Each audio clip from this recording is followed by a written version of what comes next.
My name is Kerry Parkerson. I'm 38 years old and I'm a mother of two. I would like to take a few moments to share with you about the House of Hope and how it has completely changed the direction of my life for the better. In September of 2020, I found myself in a desperate situation.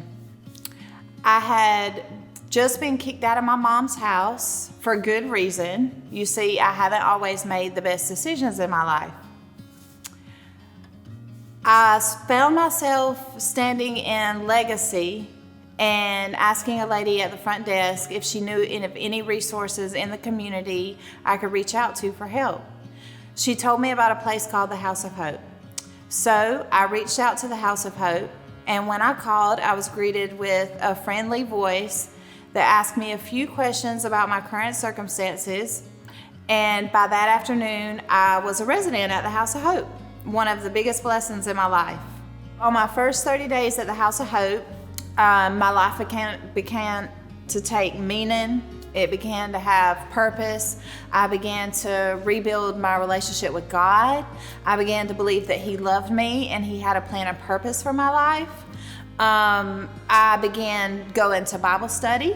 I began going to CR. I began to go into church on Sundays, and I began life skill classes.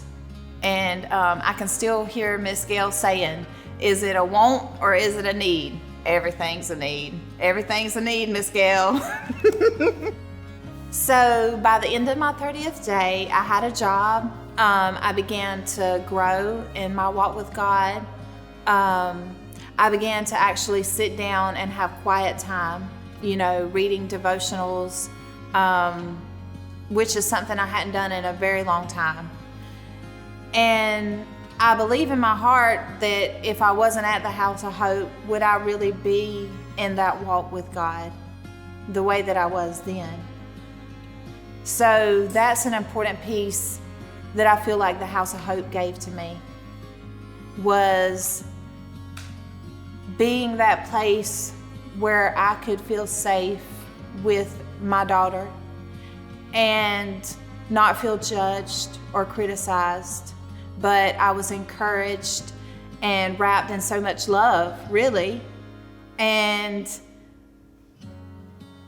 they just embraced me and loved me, even though I was a complete mess at the time. I was trying to rebuild myself from all of my past mistakes.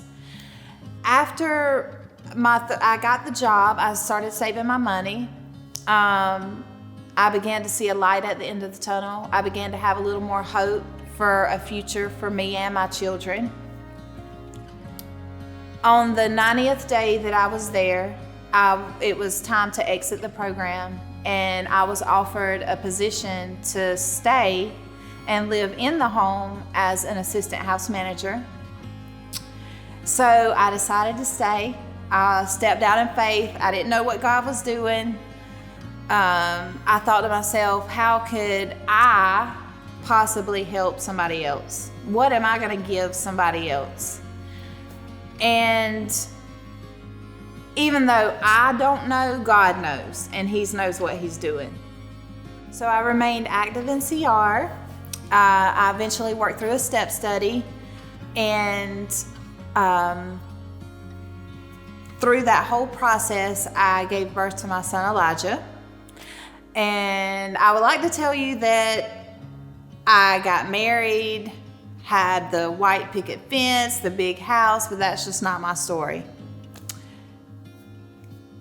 What I can tell you is that the love and support and encouragement that I have found through the House of Hope, through CR, through my employer, my family and friends, is what has carried me to be the person I am today.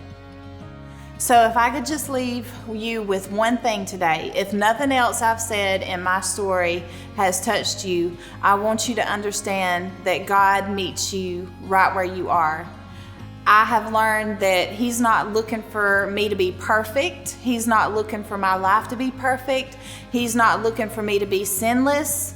I know I'm already, we're already born into sin. So God meets us and loves us right where we are, and He will provide resources, people that are so encouraging, so loving, and so supportive into your life to get you in the direction He wants you to go.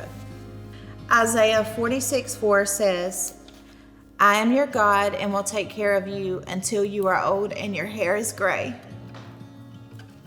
I made you and will care for you. I will give you help and rescue you. This is exactly what God did for me through the House of Hope. And I'm so grateful the House of Hope was there whenever I needed it, because sometimes I sit and I wonder, where would I have gone? Where would I be if the House of Hope wasn't there? If there was nowhere for me to turn? And then I just thank God that it was.